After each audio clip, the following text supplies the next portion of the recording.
El temor de un hombre sabio, de Patrick Rothfuss. Capítulo 108. Rápido. Pasamos unos días en la Buena Blanca, aprovechando la cálida acogida. Cada uno tenía su habitación y las comidas pagadas. Menos bandidos significaba caminos más seguros y más clientes, y Blanca sabía que nuestra presencia en la posada atraería una clientela más nutrida que cualquier violinista. A todos nos venían bien unos días de descanso. Las comidas calientes y las camas blandas eran una bendición, y podíamos aprovecharlo para curar nuestras heridas. A Espe todavía no le había sanado del todo la de la flecha en la pierna, y Dedan llevaba el brazo entablillado. Yo ya me había recuperado de las heridas de la pelea con los bandidos, todas leves, pero tenía otras nuevas que se concentraban en mi espalda y consistían básicamente en arañazos. Enseñé a Tempi los fundamentos del laúd y él siguió enseñándome a pelear. Mi instrucción consistía en discusiones breves y escuetas relacionadas con el Ethani, y largas y agotadoras sesiones de Ketan. También compuse una canción sobre mi experiencia con Felurian. La titulé Versado en el crepúsculo. Coincidirán conmigo que no era un título muy bueno. Por suerte, nunca llegó a cuajar.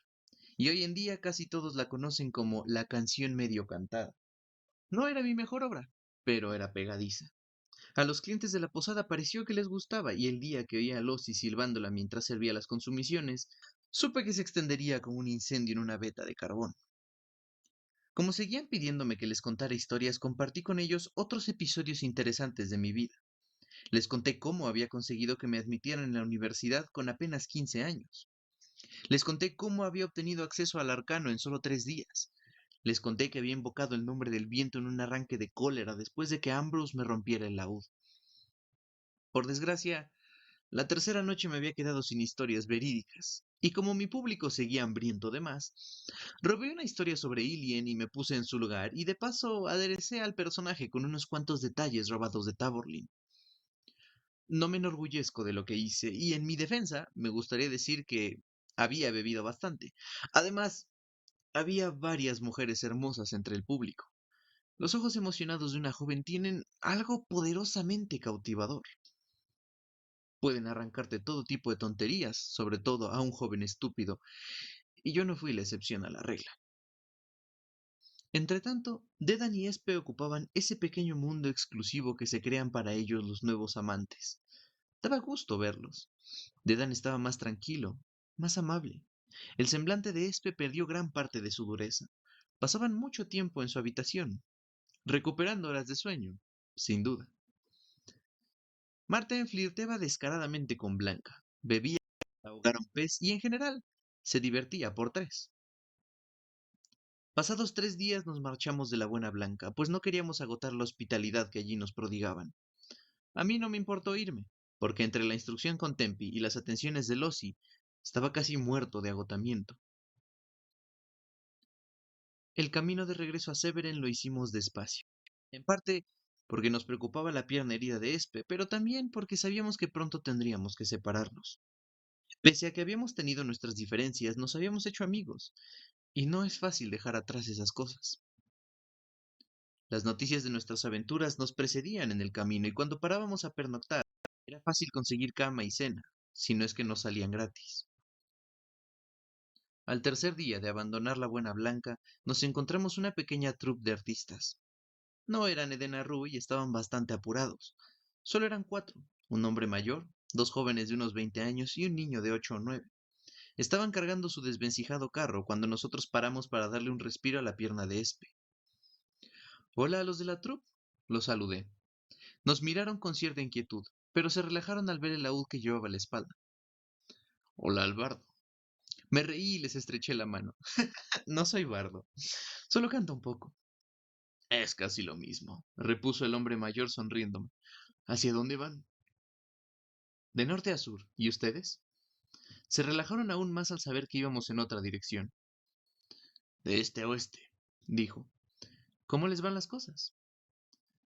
Últimamente bastante mal, repuso encogiéndose de hombros.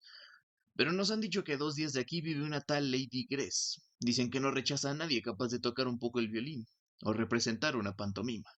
Confiamos en poder ganarnos un penique o dos. Nos iba mejor cuando teníamos el oso, terció uno de los jóvenes. La gente pagaba gustosamente para ver una pelea con un oso. Enfermó por una mordedura de perro, me explicó otro de los jóvenes, y murió hace un año. Qué lástima, dije. No es fácil conseguir un oso.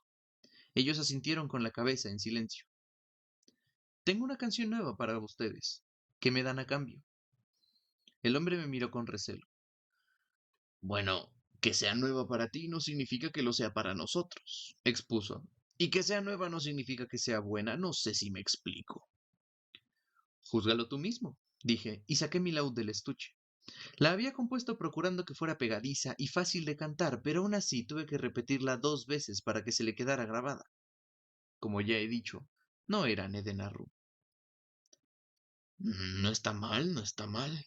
Nada mal, admitió a regañadientes. A cualquiera le gusta oír una canción sobre Felurian, pero no sé qué podemos darte a cambio. Y yo me inventé una estrofa de calderero curtidor, intervino el niño. Los otros intentaron hacerlo callar, pero yo sonreí. Me encantaría oírla. El niño llenó los pulmones y cantó con voz aflautada. En una ocasión a la orilla del río, a la hija de un granjero sorprendí. Mientras se bañaba, dijo que no le gustaba que un hombre la mirara y se enjabonó de nuevo con gran poderío. Me reí. Está muy bien, lo felicité. Pero a ver qué te parece esta versión. En una ocasión a la orilla del río, a la hija de un granjero sorprendí. Me confesó con brío que limpia no se sentía. Si en el baño alguien la descubría y se lavó de nuevo con frenesí. El niño se quedó pensando. Me gusta más la mía, concluyó. Le di una palmada en la espalda. Así me gusta, hay que creer en uno mismo. Me volví hacia el jefe de la troupe. ¿Alguna novedad? Caviló un poco y dijo, unos bandidos hacia el norte, en el Elda. Asentí. Bueno, yo escuché que ya los echaron. Pensó un poco más. Dicen que Alberon se casa con la Lacles. Y yo sé un poema sobre los Lacles. Saltó el niño y empezó. 7 cosas hay delante de la entrada de los Lacles. ¡Cállate! El hombre le dio un coscorrón al niño y me miró como disculpándose. El chico tiene buen oído, pero muy malos modales. La verdad es que me encantaría oírlo, dije.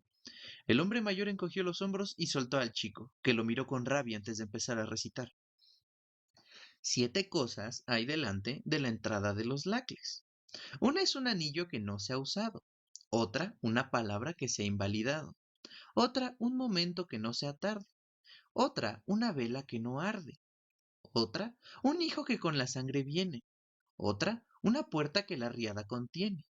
Otra, algo custodiado celosamente. Y entonces llega lo que le sobreviene al durmiente. Es uno de esos acertijos en verso, dijo el padre para disculparse. No sé dónde los oye, pero no debería ir por ahí repitiendo todas las canciones subidas de tono que oye. ¿Dónde lo has oído? Pregunté. El niño pensó un momento, encogió los hombros y empezó a rascarse detrás de la rodilla. No sé, a otros niños. Tenemos que irnos, dijo el hombre alzando la vista al cielo. Metí la mano en mi bolsa y le tendí un noble de plata. ¿Qué es esto? Me preguntó mirándolo con desconfianza. Es para ayudarte a comprar otro oso, dije. Yo también he pasado momentos difíciles, pero ahora me van mejor las cosas. Me dieron las gracias efusivamente y se marcharon. Pobre gente. Ninguna troupe que se precie se rebajaría a las peleas con osos. Era un espectáculo que no exigía ninguna habilidad y del que nadie se orgullecía. Pero no podía reprocharles que no tuvieran sangre Ru, y los artistas de troupe tenemos que velar unos por otros. Nadie más lo hará.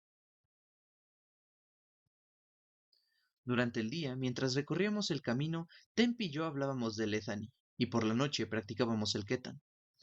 Ya no lo encontraba tan difícil y a veces llegaba hasta atrapar la lluvia antes de que Tempi detectara algún error minúsculo y me hiciera volver a empezar. Un día, él y yo encontramos un lugar medio escondido junto a la posada donde habíamos parado a pasar la noche. Dedan, Espe y Marten estaban bebiendo.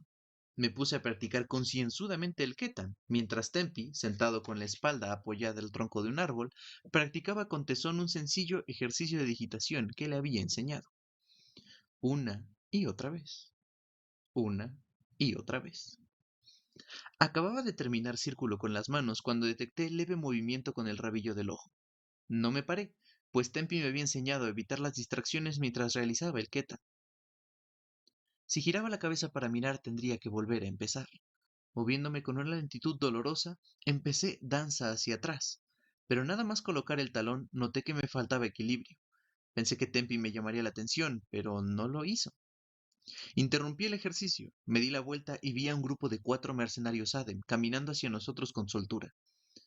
Tempi ya se había levantado e iba hacia ellos. Había guardado mi laúd en el estuche y lo había dejado apoyado contra el tronco del árbol. Los 5 formaron un corro, tan cerca unos de otros que sus hombros casi se tocaban, tan cerca que no oía ni el más leve susurro de lo que decían, ni les veía las manos.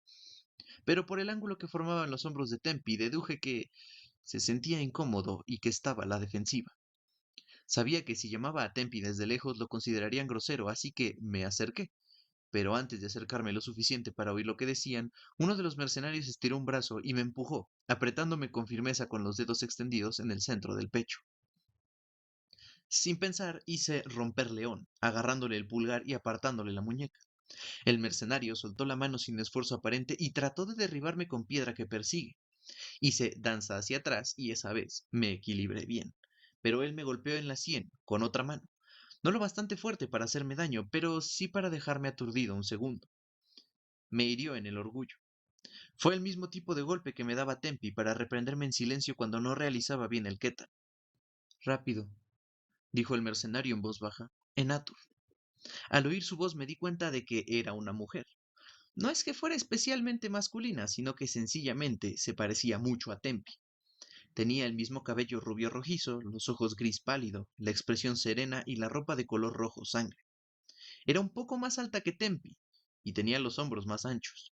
Pero si bien era delgada como un junco, la ceñida ropa de mercenario revelaba las curvas de las caderas y los pechos.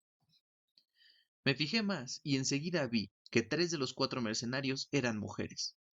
La de los hombros anchos que estaba enfrente de mí tenía una fina cicatriz que le atravesaba la ceja y otra en el mentón. Eran unas cicatrices pálidas y plateadas como las que Tempi tenía en los brazos y en el pecho. Y aunque no eran desagradables, daban a su rostro inexpresivo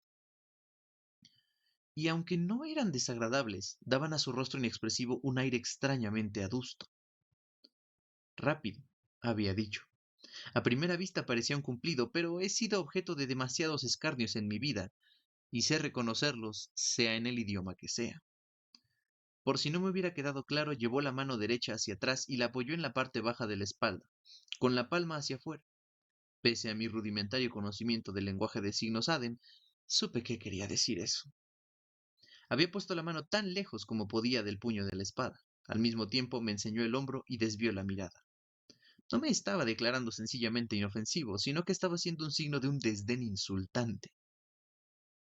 Me controlé para mantenerme impertérrito, pues sabía que cualquier expresión que se reflejara en mi cara solo conseguiría empeorar aún más la opinión de aquella Adem sobre mí. Tempi señaló hacia el sitio donde yo estaba cuando habían llegado los Adem. Vete, dijo, serio, formal. Obedecí de mala gana, pues no quería montar una escena. Los Adem permanecieron de pie, formando un corro, durante un cuarto de hora mientras yo practicaba el ketan. Aunque no oí ni un solo susurro de su conversación, era evidente que estaban discutiendo. Sus ademanes eran bruscos y marcados, y la forma de poner los pies revelaba agresividad. Al final, los 4 desconocidos se marcharon hacia el camino. Tempi vino donde yo estaba, intentando realizar trillar el trigo. Demasiado amplio. Irritación. Me dio unos golpecitos en la pierna de atrás y me empujó por el hombro para demostrar que me faltaba equilibrio. Moví un pie y volví a intentarlo. ¿Quiénes eran, Tempi? Adem, contestó él y volvió a sentarse al pie del árbol. ¿Los conoces? Sí. Tempi miró alrededor y sacó el laúd del estuche. Con las manos ocupadas, su mudez se acentuaba. Seguí practicando el ketan porque sabía que intentar sonsacarle respuestas sería como arrancarle los dientes. Transcurrieron 2 horas y el sol empezó a descender detrás de los árboles. Mañana me voy, dijo Tempi. Como tenía las dos manos en el laúd, tuve que imaginarme su estado de ánimo. ¿A dónde? A Jaert, a Shein. ¿Qué son ciudades? Jaert es ciudad. Shein es mi maestra. Yo llevaba un rato pensando en qué podía haber pasado. ¿Vas a tener problemas por haberme enseñado? Tempi dejó el laúd en el estuche y cerró la tapa. Quizá. Sí. ¿Está prohibido? Está muy prohibido, me contestó. Se levantó y empezó a realizar el ketan. Yo lo seguí y estuvimos callados un rato. ¿Muchos problemas? Pregunté al final. Muchos problemas, dijo él, y detecté un deje de emoción poco habitual en su voz. Ansiedad. Quizá no fue muy sabio. Seguimos moviéndonos con la lentitud del sol poniente. Pensé en lo que había dicho el Zae, el único dato potencialmente útil de toda esa conversación. Te reías de las hadas hasta que viste una. No me extraña que todos tus vecinos civilizados también desechen la existencia de los Chandrian. Tendrías que dejar muy lejos tus preciosos rincones para encontrar a alguien dispuesto a tomarte en serio. No tendrías ninguna esperanza hasta que llegaras a la Sierra de Borrasca. Felurian me había asegurado que el Zae solo decía la verdad. ¿Podría acompañarte? Pregunté. Acompañarme, dijo Tempi mientras sus manos describían un elegante círculo, pensado para romper los huesos largos del brazo. Viajar contigo. Seguirte. Hasta Jaert. Sí. ¿Te ayudaría a solucionar tus problemas? Sí. Iré contigo. Gracias.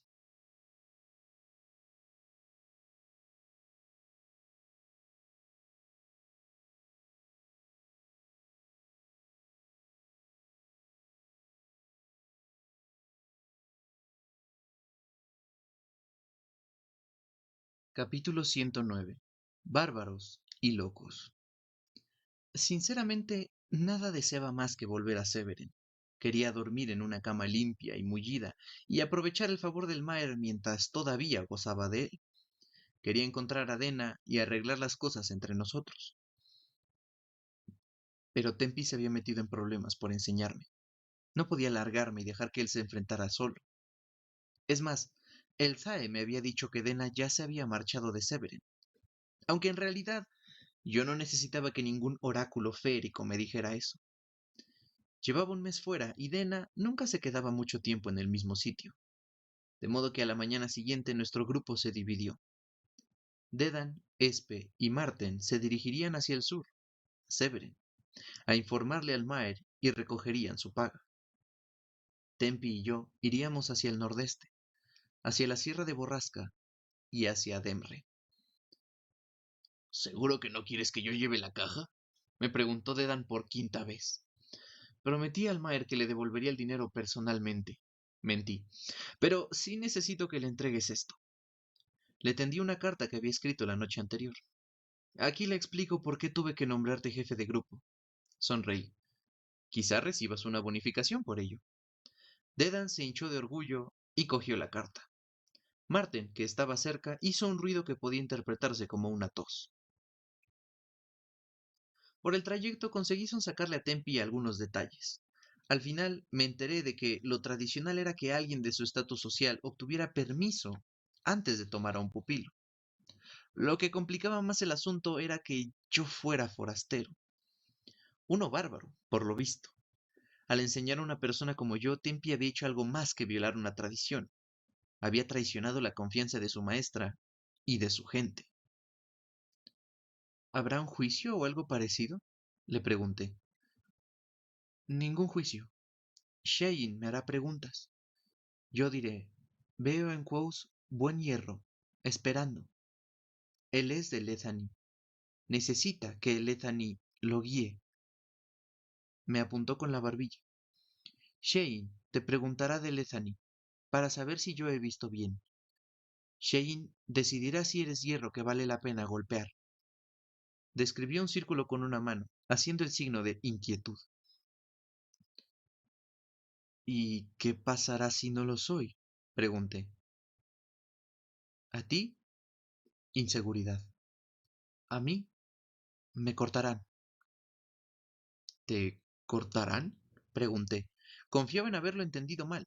Tempi levantó una mano y agitó los dedos. Adem.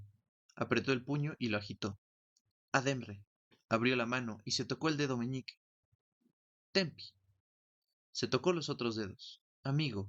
Hermano. Madre. Se tocó el pulgar. Shein. Entonces hizo como si se cortara el dedo meñique y lo tirara. Me cortarán. No lo matarían, pero lo exiliarían. Empecé a respirar más tranquilo hasta que me fijé en los ojos pálidos de Tempi. Por un instante vi una grieta en su máscara plácida y perfecta, y detrás vislumbré la verdad. La muerte habría sido un castigo más amable que el exilio. Tempi estaba aterrado. Nunca había visto a nadie tan asustado. Acordamos que lo más conveniente era que me pusiera por completo en manos de Tempi durante el viaje a Haert. Contaba con 15 días aproximadamente para pulir lo que había aprendido hasta hacerlo brillar. Confiaba en poder causar una buena impresión a los superiores de Tempi cuando me presentaran ante ellos. El primer día, antes de empezar, Tempi me ordenó que guardara el Shide. Obedecí a regañadientes. Lo doblé hasta formar un bulto asombrosamente pequeño que apenas ocupaba sitio en mi macuto. Tempi marcó un ritmo extenuante. Primero, practicábamos juntos aquellos ejercicios de calentamiento que tantas veces le había visto ejecutar. Entonces, en lugar de caminar a buen paso como solíamos hacer, corríamos durante 1 hora. Luego, realizamos el Ketan y Tempi corrigió mis innumerables errores. Luego, recorrimos 2 kilómetros a pie. Por último, nos sentamos y hablamos de Lethani. El hecho de que esas discusiones fueran en adémico no facilitaba las cosas, pero convinimos que debía ser una inmersión en ese idioma para cuando llegáramos a Jaert. Así podría hablar como una persona civilizada. ¿Cuál es el propósito de Lethani? Me preguntó Tempi. ¿Darnos un camino que seguir? Contesté. No, repuso Tempi severamente. El Lethani no es un camino. ¿Cuál es el propósito de Lethani, Tempi? Guiarnos en nuestras acciones. Si sigues el Lethani, actúas correctamente. ¿No es un camino? No. El Lethani es lo que nos ayuda a escoger un camino. Entonces volvíamos a empezar el ciclo. Correr 1 hora, realizar el Ketan, andar 2 kilómetros, hablar de Lethani. Eso nos llevaba cerca de 2 horas, y una vez terminaba nuestra breve charla, volvíamos a empezar. En una ocasión durante la charla de Lethani empecé a hacer el signo de atenuar, pero Tempi puso una mano encima de la mía, impidiéndomelo. Cuando estamos hablando de Lethani, no debes hacer eso. Con la mano izquierda hizo rápidamente emoción, negación y varios signos más que no reconocí. ¿Por qué? Tempi se quedó pensando un momento. Cuando hablas de Lethani, no debes salir de aquí. Me dio unos golpecitos en la cabeza. Ni de aquí. Me dio unos golpecitos en el pecho, sobre el corazón y deslizó los dedos hasta mi mano izquierda. El verdadero conocimiento de Lethani vive más hondo. Vive aquí. Me hincó 2 dedos en el vientre, bajo el ombligo. Debes hablar desde aquí, sin pensar. Poco a poco fui comprendiendo las normas tácitas de nuestras discusiones. No solo tenían que servir para enseñarme Lethany, sino que también tenían que revelar hasta qué punto tenía enraizado mi conocimiento de Lethany. En consecuencia, tenía que contestar las preguntas deprisa, sin aquellas pausas solemnes que caracterizaban las conversaciones académicas. No tenía que dar una respuesta muy meditada, sino una respuesta ferviente. Si de verdad entendía el Lethany, ese conocimiento se reflejaría en mis respuestas. Correr, quetan, andar, discutir. Completamos el ciclo 3 veces antes de la pausa del mediodía. 6 horas. Yo estaba cubierto de sudor y casi convencido de que iba a morirme. Tras una hora para descansar y comer, nos pusimos de nuevo en camino. Completamos otros 3 ciclos antes de parar a pernoctar. Montamos el campamento junto al camino. Me comí la cena medio dormido. Extendí mi manta y me envolví en el shaed. Con lo agotado que estaba, me pareció blando y caliente, como un edredón de plumas. Tempi me despertó en plena noche. Pese a que una parte de mí, la más animal, lo odió profundamente, nada más moverme comprendí que era necesario. Tenía el cuerpo rígido y dolorido, pero los movimientos lentos y familiares del Ketan me ayudaron a aflojar los apretados músculos. Tempi me hizo estirarme y beber agua, y luego dormí como un tronco el resto de la noche. El segundo día fue peor. Aunque llevaba el laúd bien atado a la espalda, empezó a convertirse en una carga insoportable. La espada, que ni siquiera sabía utilizar, me colgaba de la cadera. El macuto pesaba como una piedra de molino, y me arrepentí de no haber dejado que Dedan se llevara la caja del Maer. Mis músculos entumecidos no me obedecían, y cuando corríamos me ardía el pecho. Los momentos en que Tempi y yo hablábamos de Lethany eran los únicos de verdadero descanso, pero eran lamentablemente breves. El agotamiento hacía que mi mente se descontrolara y tenía que emplear toda mi concentración para poner en orden mis ideas e intentar dar respuestas adecuadas. Sin embargo, mis respuestas no hacían más que irritar a Tempi. Sacudía la cabeza una y otra vez y me explicaba en qué me equivocaba. Al final, me rendí. Estaba tan cansado que ya no me importaba, así que dejé de poner mis extenuados pensamientos en orden y me limité a disfrutar unos minutos con el simple hecho de estar allí sentado. Estaba tan cansado que la mitad de las veces ni siquiera recordaba qué había dicho, pero, sorprendentemente, a Tempi le gustaron más esas respuestas. Fue una bendición. Como mis respuestas le gustaban, la discusión se prolongaba más, y así podía descansar más rato. El tercer día me encontraba bastante mejor. Ya no tenía el cuerpo tan dolorido y respiraba con más facilidad. Tenía la cabeza despejada, como una hoja que flota arrastrada por el viento. En ese estado de ánimo, las respuestas a las preguntas de Tempi salían de mis labios fácilmente, como los versos de una canción. Correr, ketan, andar, discutir. 3 ciclos. Y entonces, mientras realizábamos el ketan en el margen del camino, me derrumbé. Tempi me vigilaba atentamente y me sujetó antes de que cayera al suelo. Durante unos minutos todo daba vueltas, hasta que comprendí que estaba a la sombra de un árbol a un lado del camino. Tempi debía de haberme llevado hasta allí. Bebe, dijo, acercándome el odre de agua. El agua no era lo que más me apetecía en ese momento, pero di un trago. Lo siento, Tempi. Tempi negó con la cabeza. Llegaste lejos antes de caer. No te quejaste. Demostraste que tu mente es más fuerte que tu cuerpo. Eso está bien. Cuando la mente controla el cuerpo, eso es de Lethany. Pero saber dónde está tu límite también es de Lethany. Es mejor parar cuando debes, que correr hasta caerte. A menos que caer sea lo que exige Lethany, dije sin pensar. Todavía notaba la cabeza ligera como una hoja al viento. Tempi compuso una sonrisa. Algo extraordinario en él. Sí, empiezas a ver. Le devolví la sonrisa y dije, tu Atur está mejorando mucho, Tempi. Tempi parpadeó, preocupado. Estamos hablando en mi idioma, no en el tuyo. Y yo no estoy hablando, protesté, pero al mismo tiempo escuché las palabras que estaba diciendo. Seopateias. Y sentí un breve mareo.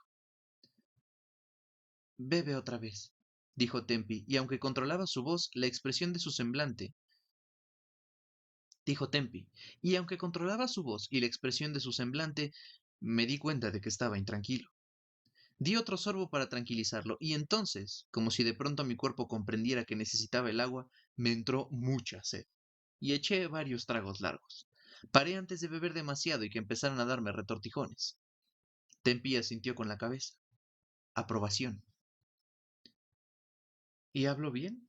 Dije para no pensar en la sed. Hablas bien, para un niño. Muy bien para un bárbaro.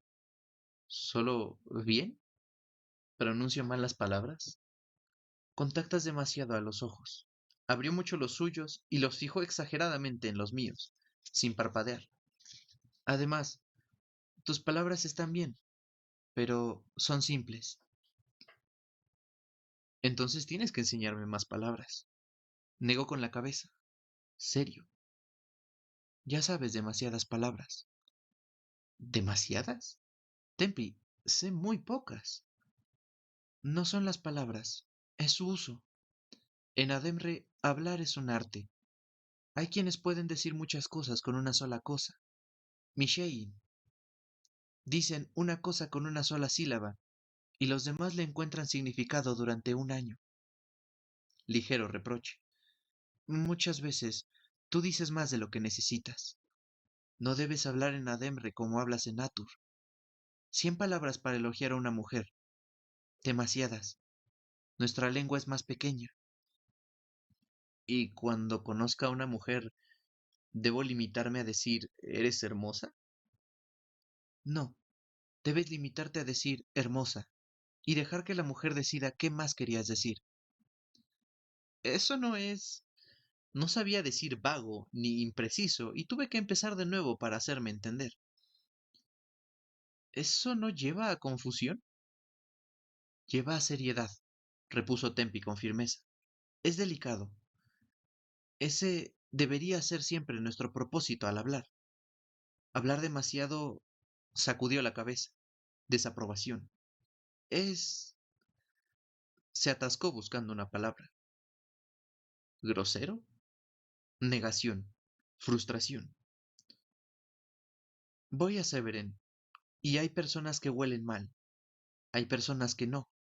Todas son personas, pero las que no huelen mal son personas de calidad. Me golpeó en el pecho con 2 dedos. Tú no eres un cabrero. Eres un discípulo de Lethany. Mi discípulo. Debes hablar como una persona de calidad. Pero, ¿y la claridad? Y si estás construyendo un puente, para eso necesitas muchas piezas. Debes llamarlas todas con claridad. Por supuesto, concedió Tempi. Acuerdo. A veces. Pero en la mayoría de las cosas, en las cosas importantes, lo delicado es mejor. Lo pequeño es mejor. Estiró un brazo y me agarró fuertemente por el hombro. Entonces me miró a los ojos y me sostuvo brevemente la mirada. Algo muy raro en él. Compuso un amago de sonrisa. Orgulloso, dijo. El resto del día lo pasé recuperándome. Caminábamos unos kilómetros, realizábamos el Ketan, hablábamos de Lethany y volvíamos a caminar. Esa noche paramos en una posada junto al camino. Comí por 3 y me derrumbé en la cama antes de que se ocultara el sol. Al día siguiente retomamos los ciclos, pero solo hicimos 2 antes de mediodía y 2 después. Me ardía y me dolía todo el cuerpo, pero ya no deliraba de agotamiento. Por suerte, con un poco de esfuerzo mental conseguí recuperar aquella extraña lucidez anticipatoria que había utilizado para contestar las preguntas de Tempi el día anterior. Al cabo de un par de días empecé a pensar en aquel extraño estado mental como la hoja que gira. Era como un pariente lejano del corazón de piedra, el ejercicio mental que había aprendido mucho tiempo atrás. Dicho eso, el parecido entre ambas cosas era muy pequeño. El corazón de piedra era práctico, me despojaba de toda emoción, me concentraba y me permitía dividir más fácilmente mi mente en varias partes o mantener el importantísimo alar. En cambio, la hoja que gira parecía ineficaz. Era relajante dejar que mi mente se vaciara y se despejara, y que fuese flotando y dando tumbos de una cosa a otra, pero aparte de ayudarme a contestar las preguntas de Tempi sin pensar, no parecía que tuviera ningún valor práctico. Era el equivalente mental a un truco de cartas. Cuando llevamos 8 días en el camino, dejó de dolerme continuamente el cuerpo. Fue entonces cuando Tempi añadió un nuevo elemento. Después de realizar el ketan, peleábamos. Era duro, porque entonces era cuando estaba más cansado, pero después de pelear, siempre nos sentábamos, descansábamos y hablábamos de Lethany. ¿Por qué sonreías hoy mientras peleábamos? Me preguntó Tempi. Porque estaba contento. ¿Te gustaba pelear? Sí. Eso no es de Lethany, dijo Tempi muy contrariado. Me pensé bien la siguiente pregunta. ¿Un hombre debe disfrutar con la pelea? No. Disfrutas actuando correctamente y siguiendo el Lethany. ¿Y si para seguir el Lethany tengo que pelear? ¿No debo disfrutar entonces? No. Debes disfrutar siguiendo el Lethany. Si peleas bien, debes estar orgulloso de hacer bien una cosa. Pero la pelea en sí únicamente debe sentir pena y deber. Solo los bárbaros y los locos disfrutan con el combate. El que ama la pelea en sí ha dejado atrás el Ethani. El 11º día Tempi me enseñó a incorporar la espada en el Ketan. Lo primero que aprendí fue cómo llega a pesar la espada cuando la sostienes con el brazo extendido. Entre las peleas y la adición de la espada, cada ciclo nos llevaba casi 2 horas y media. Sin embargo, manteníamos el programa todos los días. 3 ciclos antes de mediodía, 3 ciclos después. En total, 15 horas. Notaba que mi cuerpo se endurecía y se volvía rápido y ágil, como el de Tempi. Corríamos y yo aprendía. Y Haert cada vez estaba más cerca.